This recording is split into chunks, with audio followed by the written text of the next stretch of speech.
Let's stay with Merseyside then. Gareth, what have you got for us? My hot take is that Liverpool could freeze ticket prices and season tickets for the next 5 years and still win the Premier League in every one of those 5 years. What do you mean by that? So what I mean is, I think there's an element of we're being slightly gaslighted almost by our clubs a little bit in the league, that they need to put up the prices every single season. And this season, every club bar Crystal Palace put the prices up. At my club, it's the second season running that they put the prices up. They don't need to do that. It's the richest league in the world. The TV deals, unbelievable. The sponsorship deals are unbelievable. Liverpool's just had a year of record revenue from deals off the pitch, nothing to do with fans. So reward that, like let us be part of it. Like we're here being passionate fans, turning up week in, week out, going away from home, doing whatever. Stop ripping us off, stop exploiting our loyalty. And I'm talking about Liverpool here, but I think pretty much every club in the league could do it. I don't even know if that's a hot take, because I think everyone agrees with you. It's a great opportunity to say it on this platform now. It's a really good idea to bring it up, because it's so true. It's such a valiant thing to say. And you're absolutely right. I think there's an epidemic of greed sweeping the Premier League. It was very noteworthy what Aston Villa did in their Champions League games. People were aware of that. But it's happening everywhere. Like Chelsea created a £5,000 ticket for one match. Like it's disgusting. It's genuinely disgusting. Working class cannot afford that physically. I think it's brilliant to bring it up, even if it isn't a hot take. It's also symptomatic of why the atmosphere in the Premier League is insipid. It's becoming more and more so every season. It's because fans, certainly at Spurs, you're paying some of the most expensive tickets in Europe, and you're returned with what comes with that is a level of expectation. And so the atmosphere is completely flat and pretty much across the board, apart from Palace, I would say.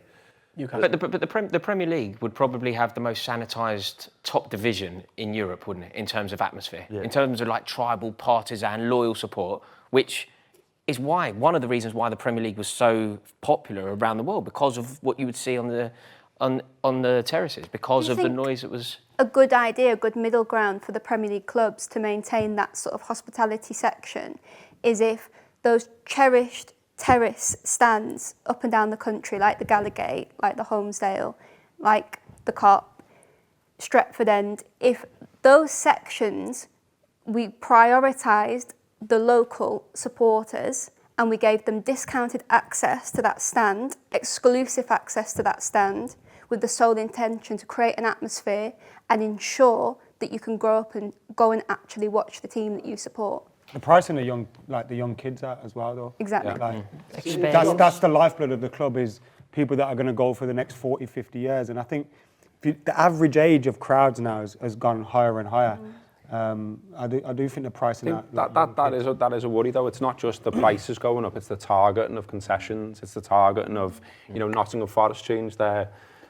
You can tell us. I mean, well, one thing I was going to say, and it is Forest have done this, is there's no season cards available. Yeah, because the clubs have realised your matchday fan who's going to go once season buys a shirt, buys stuff in the ground, buys everything. That's what they want. And Forest charge £60 a ticket now at home for some games, £58. Don't want to get it wrong.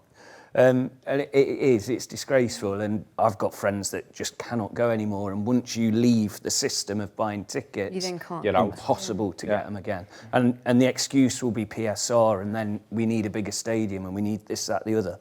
It doesn't sit right. Fans understand what's happening, and also away fans are so much better now, and it's no like reason why it's £30 tickets now.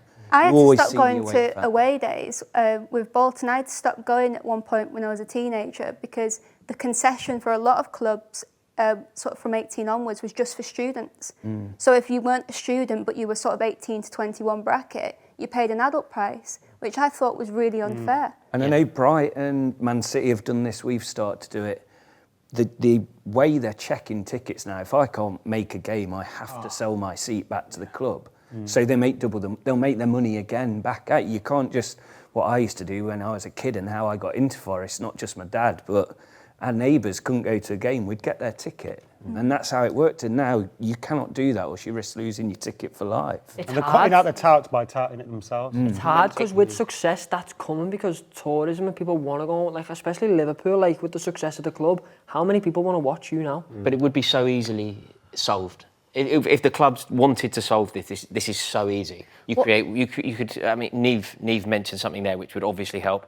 I think that something else that would massively help young people, making sure that they can afford it, but equally unreserved seats. So two of you can get tickets and be together in the stadium, which will obviously have an impact on the atmosphere. I think prioritising and supporting away support, like the louder the away support in a stadium, the better. The more away fans, the better. The louder the away support, the better the home support will therefore be off the reaction. But it isn't in the interests of the clubs. No, They don't that's care. it. There should be a want and a will for them to do this, because there are hundreds of thousands of supporters who go year in, year out, whose dads went, mums went, whatever. It's passed down generations. Those fans, those most loyal fans, are being priced out. They're dropping off. Everyone in here will know someone who's an absolutely unbelievable supporter of that club, and they've just gone one year. They've got the renewal, or they've looked at the tickets and they've gone, that's me out. Can't afford it. And it's sad. That's so incredibly I think sad. COVID showed the clubs as well that they don't need their fans. When Scary, the grounds were empty, I think they realised we don't need fans. Really and truly, the 30,000, 40,000 that rock up every week. It's the audience outside the stadium that we want to capture. But I'd argue COVID that the kind only of- reason that people around the world want to watch the product that is the Premier League Yeah, because is because of No, the I passion agree on with you. display. I'm saying how the clubs are Environment, looking the at it. atmosphere. Clubs are going to come unstuck as well, because when there's an inevitable patch of just downfall, They're the it's people going to that be go. empty. The ground's going to be empty. You're going to go, well, they don't. We're tourists don't seeing want to go that watch Wolves in anymore. the summer. You mentioned the ticket prices. They put kids and disabled prices up 200% in some areas, which is just unbelievable. And we had to do a protest, got tens of thousands of signatures just for them to freeze that.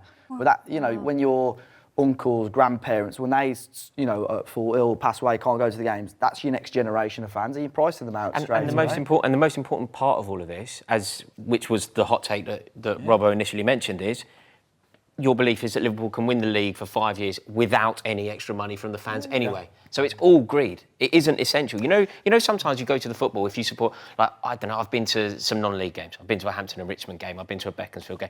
You kind of want to give them your money a bit. You kind of want to spend some money in there.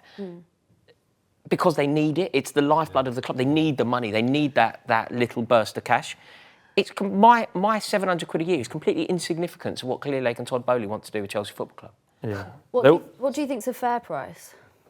Well, we've got £30 for away tickets. Affordable. Make it that for the home tickets as well, because that only came about because supporters of all clubs put the rivalries aside, came together, protested at the Premier League, protested to their own clubs, and eventually we got that.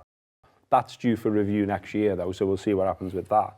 But, I think if supporters did the same again over home tickets, something similar could be achieved again. But, the people in the boardrooms, the people in the Premier League collectively don't want this conversation. But they should have the conversation. And, we've seen banners up and down the country at every ground last few weeks saying, stop exploiting loyalty, the Football Supporters Association campaign. And anyone and everyone who loves football can get behind that. It's free to join that organisation. There's organisations like the one at Liverpool, Spirit of Shankly. There's other organisations at almost every Premier League club now, because fans are having to fight back to stop, to almost tether the greed, if you like.